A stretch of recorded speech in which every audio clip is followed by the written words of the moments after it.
finished. Nice try.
Purple flowers blooming next to a waterfall.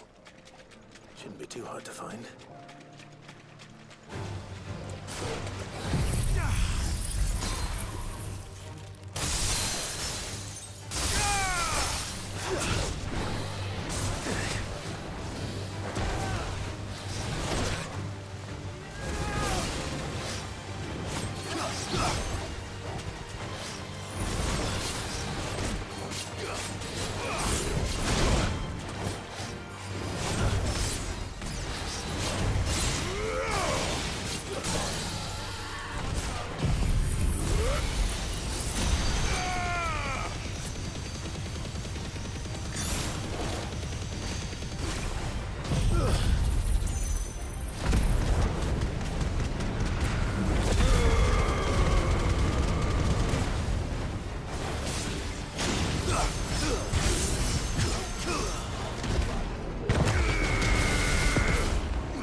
Might as well pick enough for a bunch, I suppose.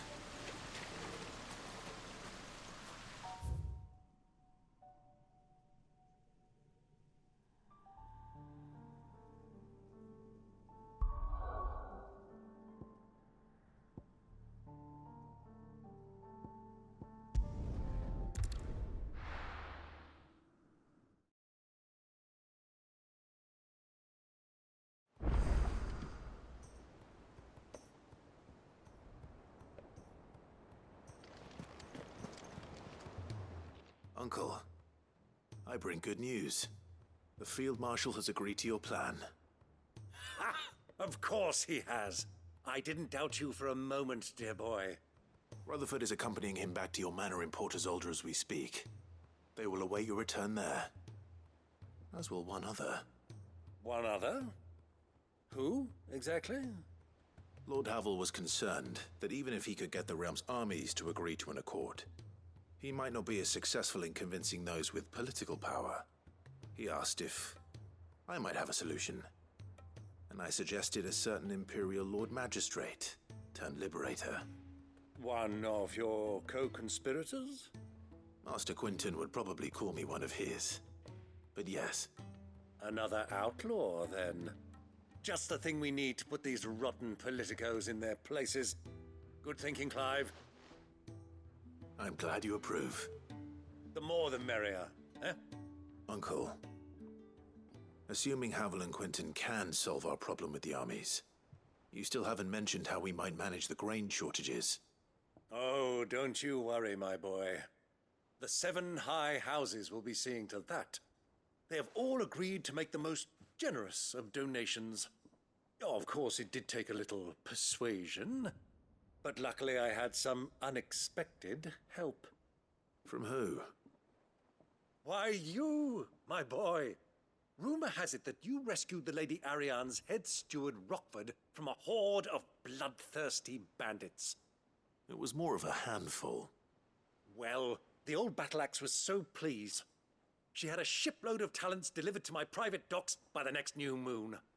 And when the other houses saw the parsimonious old crone's purse strings finally loosen, they as good as tripped over themselves in the rush to follow suit. I'm happy to hear it. Now, I must be getting back to the manor. Join us there at your earliest convenience, would you? Of course, Uncle.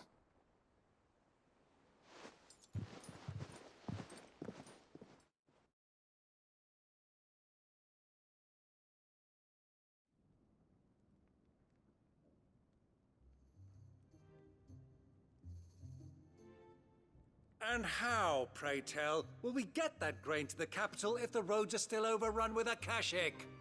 You'll find another bloody road. I only have so many men, and I'm not about to send them headlong into an ether flood. That is, unless you'd have them turn as well. Well, I'd certainly eat less. Says the man with a belly bigger than a band of curls. My soldiers actually need their rations. Without any food to keep them going, they'll be dead even before you've sent them on your fool's errand. If I may, gentlemen, perhaps I might suggest an alternative approach. Though supply routes are indeed disrupted, there is no shortage of ships. Indeed, they bob away in every bay from here to Randalar, awaiting a safe haven. Allow them to make port and fill their bellies full of grain. And once those who crowd the cities are fed, ferry the displaced back to the countryside to work the fallow fields. But I'm sure that you wish to continue your discussion. Forgive the interruption. 2 such firm friends as yourselves need no help from the likes of me. Rutherford spoke fondly of the great bond between you. Us? Friends? I can't stand the man. Clive, I'm beginning to question the quality of the company you keep. And what kind of company were you expecting him to keep? The man's a criminal. Criminal? How dare you? You are not fit to breathe the same air as this fine, upstanding young gentleman. Upstanding? He calls himself Sid the Bloody Outlaw. Once more unto the breach.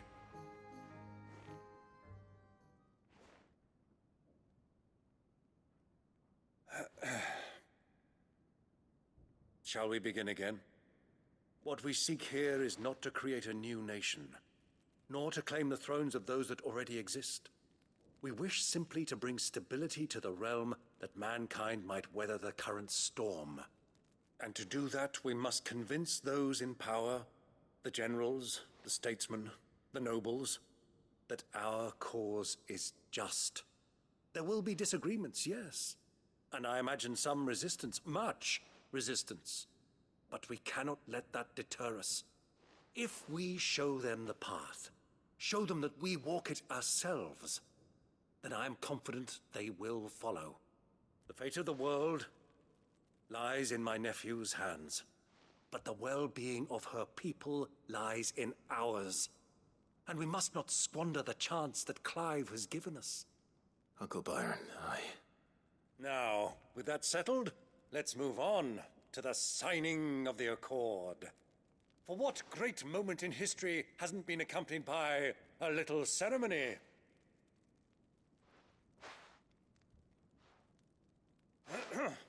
Citizens of Valisthea, I present to you the Triunity. Rutherford, Mike Will.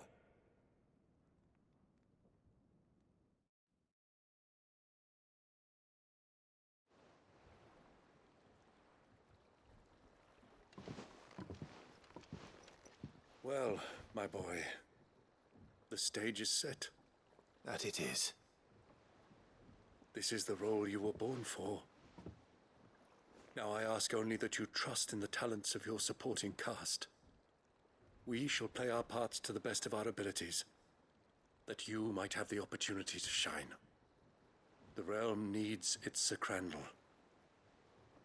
And there is no better Crandall than you, Clive.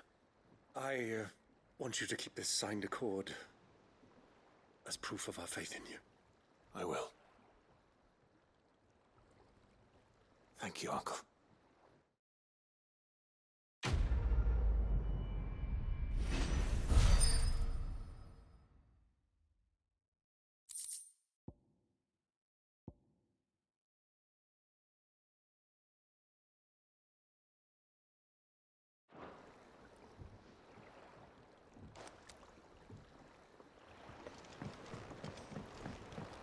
What do you think that thing is? And how the hell is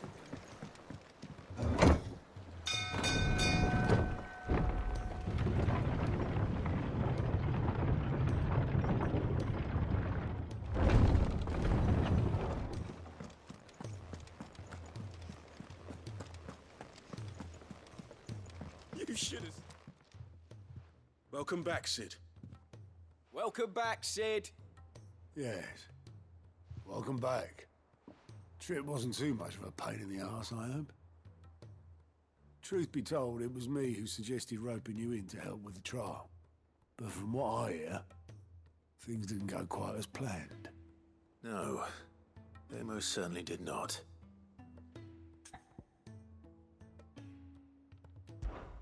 Ember lost his nerve in the face of a beast of prey, but he didn't lose heart. He pressed on, and he achieved his aim.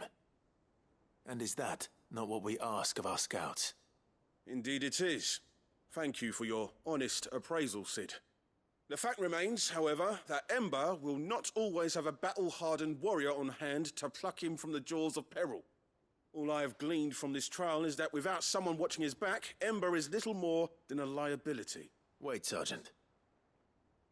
Ember still has much to learn, it's true. And this time he was found wanting. But I'd say he's due a second chance, nonetheless. After all, he did do as you asked. With a bit of hard work, any hand can be made to hold a blade, and any mind can conquer its fears. But a scout's nose is different. You've either got one, or you ain't. And by sniffing out that log, young Ember here has shown he has a conk and a half. Wouldn't do to waste it now, would it? Fine. One more chance. I'll do whatever you ask. I'll spend my days and nights in the pit if I have to. I'll show you. Just you wait. Daft as a brush, that one. But his heart's in the right place. Just like someone else we know. And if you ask me, we've been leaning on him for far too long. That time the Cursebreakers took some of the weight off his shoulders, I reckon. It couldn't hurt. Just don't tell Gav I said so, will you? I won't have him thinking he's been hard done by. Next thing you know, he'll be asking for a day off. Chance would be a fine thing. Back to work. Forgive me, Sid. This did not play out as I expected. Things rarely do these days. But that's why we need men like Ember more than ever. Men who can make the best out of a bad situation. Remember that.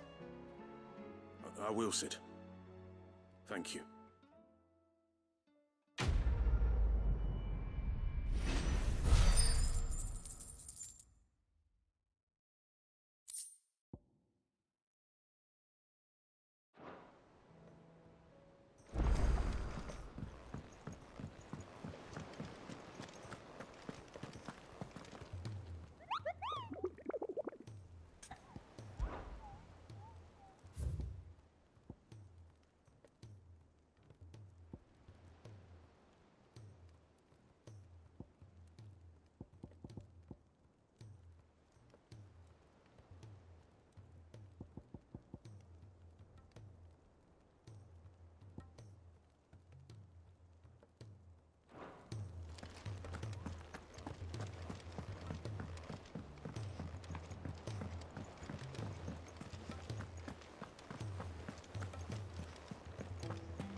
Oarsman, I found the flowers you were looking for. You did? I think I did.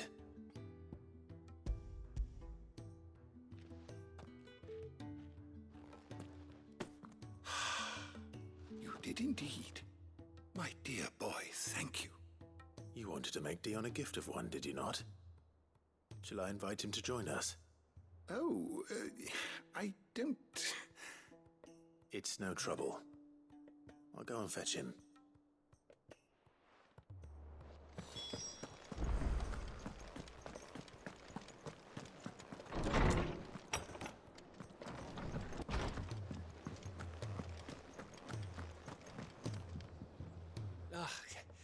You all right? Something troubling you? No more than usual. It's just... Etta's baby will be coming soon, and I wanted to make something for it. I'm sure she'd like that. Back in the north, families would always make gifts when a bairn was on the way. Yeah, let the little tykes know they were welcome in their new homes, like. So, what's the problem? Well, the problem is that Etta's due any day now, and I don't know if I'll be ready in time. Is there anything I can do to help? You know, there just might be. All right then. What exactly are we making? A good luck charm. But not just any good luck charm. Not just any. No.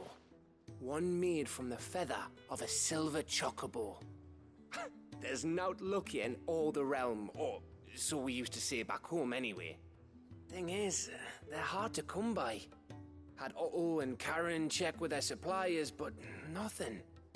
I'd try and track one down myself, only... Only the big day is fast approaching. And that's all you need, a feather. That or the bird whose horse it's attached to, aye. I was gonna start by asking around with traveling traders plying the northern borders. Well, there's no shortage of those passing through Martha's. I think I might make that my first port of call. I'll let you know if I find anything. You're a good friend, Clive. I won't forget this.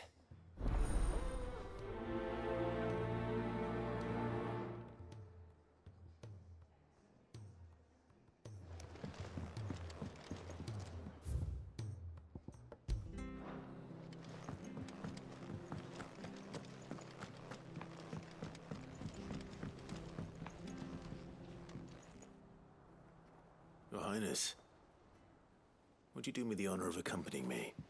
Now. It is time, then. No, only to the shelves. Our lawsman has something he'd like to give you. Master Harpocrates. No. I dare not show my face before him. Not after everything I have done. I have taken countless innocent lives. And ruined countless more. all because I was weak. I have sworn to atone for my crimes or die in the attempt. But were I to meet with him again, and see in his eyes what I have become, I fear that my resolve might falter. Then that is all the more reason to do it. Test your resolve.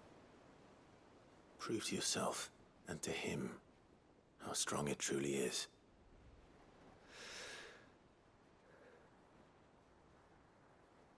You are right.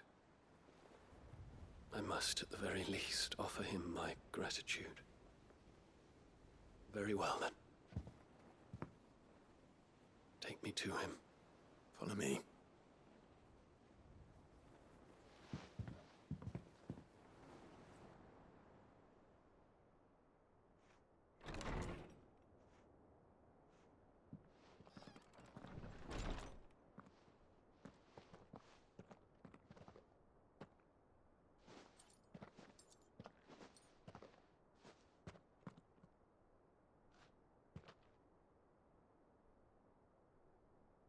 Even now, I hesitate to approach him. What must he think of me? You'd be surprised.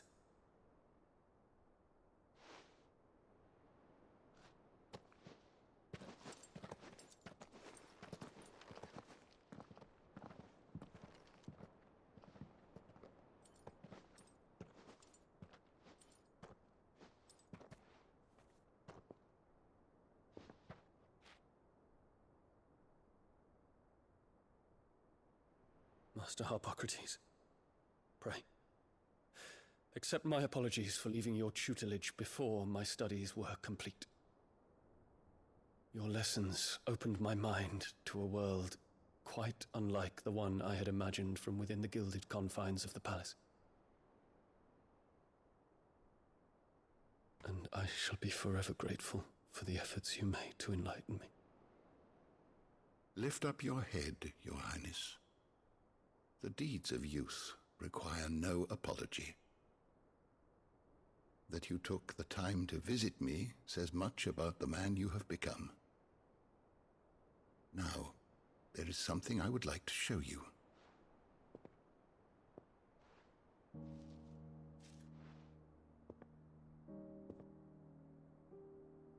Is that a wyvern tail? The color is unfamiliar to me. Because it is unique to those found in the wild. Something in the harsh environment in which they grow lends them this striking hue. Their roots are indistinguishable from those of their hothouse cousins, but once they bloom, the difference is immediately apparent. In this flower, I see you, Your Highness. Its roots were the roots of a wyvern tail, with all that implies. But they do not define it, just as yours do not define you. I want you to have it, that it might remind you of this truth.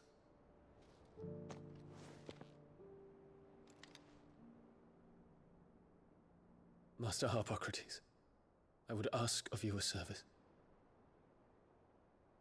Keep your gift until I have fulfilled my duty to the realm, for only then shall I be deserving of it.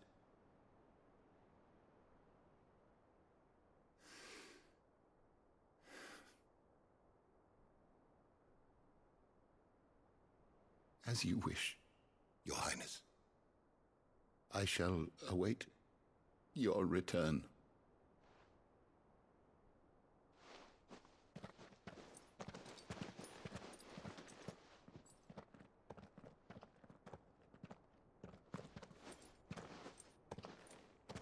Our roots do not define us. No wonder my stepmother didn't like him.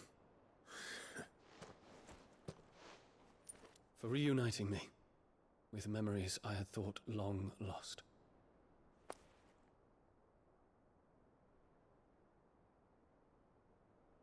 I shall not forget this.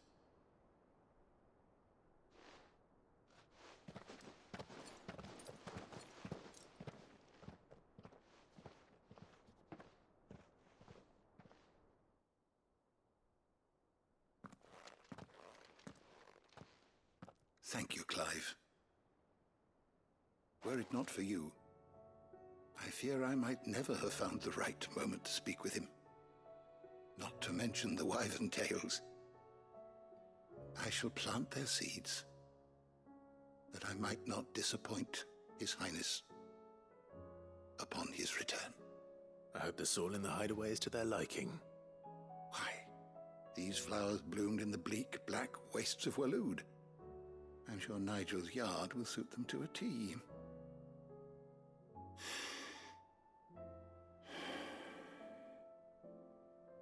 When it comes to expressing one's gratitude, I find that words are seldom sufficient. Here. What's this? A stolas quill. Or more precisely, my stolas quill. 'Tis said that an owl's feathers are steeped in the wishes it hears over its long lifetime. All those words just waiting to pour out onto the page. So consider this my wish for you. That one day you may put down your sword and pick up that pen. Well, when that day comes, I'll certainly have a lot to write about. Thank you, Harpocrates. It shall have pride of place in my chamber.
What do I owe the honour?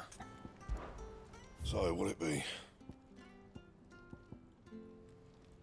And? Say what you will. Lady Karen the Sealers.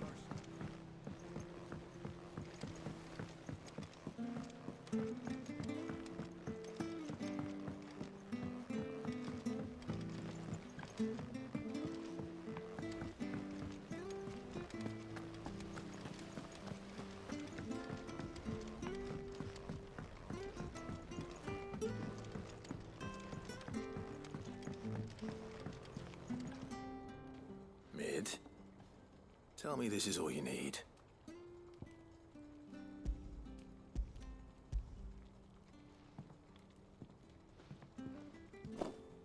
Aw, you make it sound like I asked you to save the world or something. Tell me this is all you need.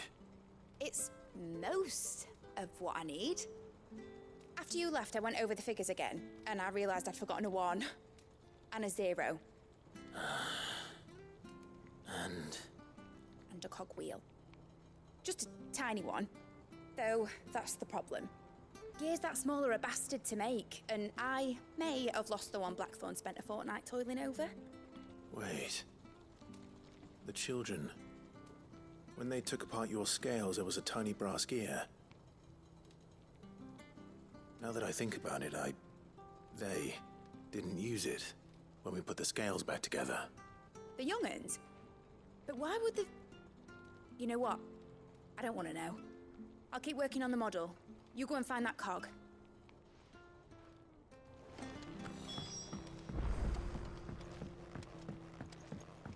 Has Midadol mentioned a new project yet? Sid, is Mid still hiding from us? She wasn't hiding. She's fine. She's just busy working on her next project. A new invention? What is it? What is it? Is it an airship? I bet it's an airship! Do you think she'll let us help? That just so happens to be why I'm here. She needs something special, something only you three can provide. A brass gear. A tiny one. One that might fit on, say, a set of scales? Oh, the one you forgot! We remember! We saved it, just in case. It's in the bag of bits. Since your lesson, we've been disassembling, then reassembling everything we can find. All the pieces that are left over, we keep under our beds, just in case. That's good to know. Look! I found it!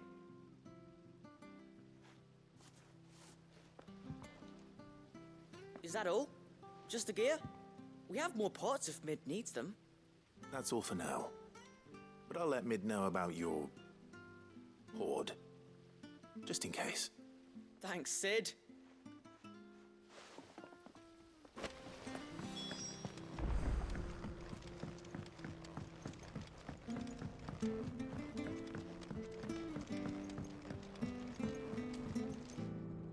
Well, did they have it?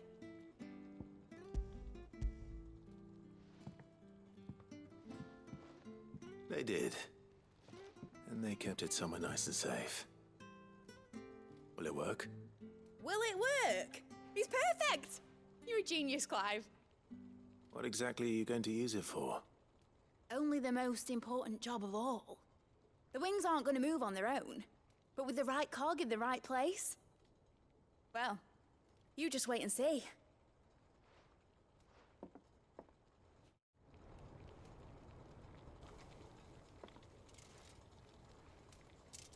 That should do it.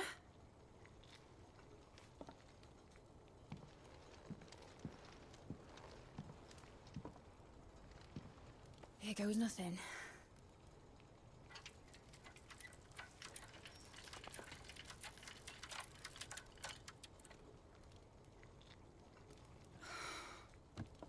Titan's tits.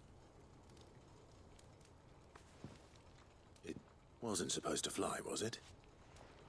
Of course it was supposed to fly. Wouldn't be much of an airship if it didn't. Honestly, these bloody engines are driving me mad. I was so sure this would be the day she soared. The Mithril engine was made to make dreams come true. But maybe this is one dream the world's better off without. Show folk how to take flying. It won't be long till they're raining death down on each other. People will lose their homes, children, their mums and their dads. Like I lost mine. I'm sorry. So am I, Clive. So am I. Sorry that I have to choose. Do I follow my head, or do I follow my heart?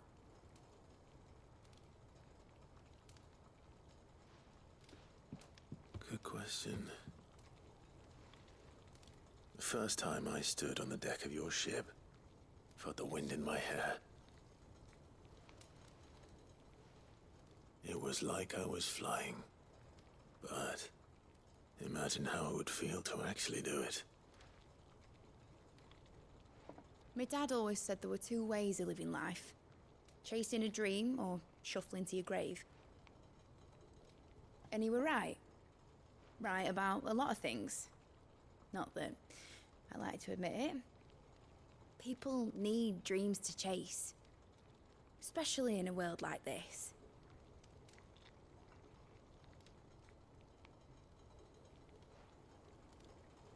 Right. When this is over, I'm gonna take all my Mithril engines to Zemeckis and sling them over the edge. I won't have my dream end up turning into someone else's nightmare. But all that hard work... All that hard work will not be used for war, Jamie. But it ain't like it'll be gone. Tell me, Clive, have you ever been on a treasure hunt? Not since Joshua and I were boys. Why do you ask? Because I'm going to bury the engine schematics and leave behind a little riddle telling people where to find them. A really hard one, so that only the most dedicated dreamers will ever be able to work it out.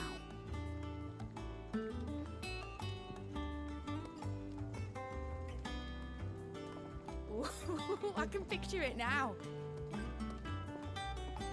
Some daft general squinting at the words with a gormless expression on his mug. Like that one, yeah. Right.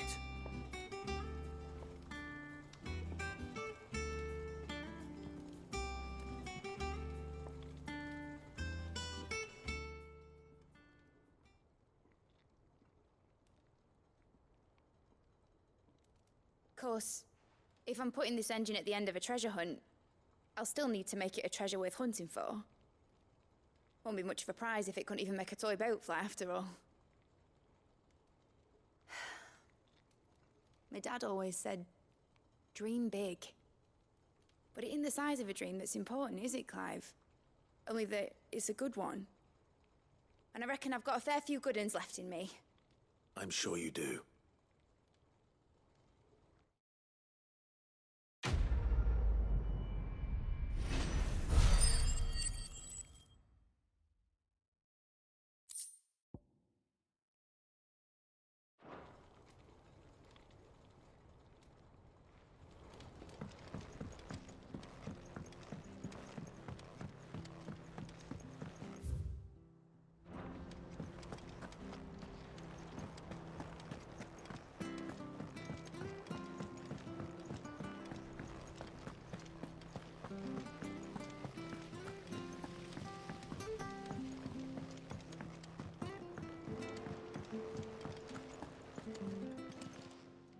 Welcome to the Patron's Whisper. Is everything we've received and everything promised?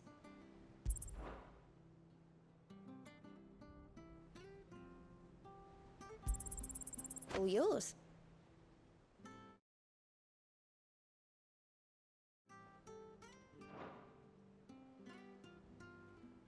Best of luck out there, Sid.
If Joshua's worried about Jill, I should go and speak with him.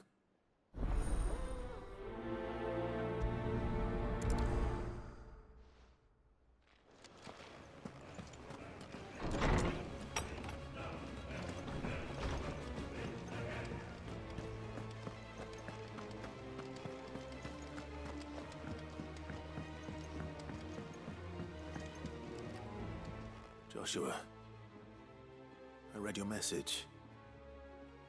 You're right. Jill is different. I don't think I'd realized how different, but since we returned from Drake's spine, I've felt it more and more. I suppose it's not hard to imagine why. She doesn't think she belongs anymore. And that's why we need to remind her she is still one of us. To let her know that we still need her, now more than ever. That you still need her. But how to do that? When last we were truly close, we were but children. Of course. Do you remember the time we accompanied Father on his annual tour of the Duchy? And Jill and I broke from the procession to ride up Man's Hill. To see the snow daisies, I remember. It was the first time Father had allowed us to join him. And when he realized you were missing, he had the entire retinue down to the pot boys combing the countryside. In the rain. A thunderstorm forced us to take refuge in a grove of oaks before we'd even made it halfway there. It was the Lord Commander who finally found us, and needless to say, he was none too pleased.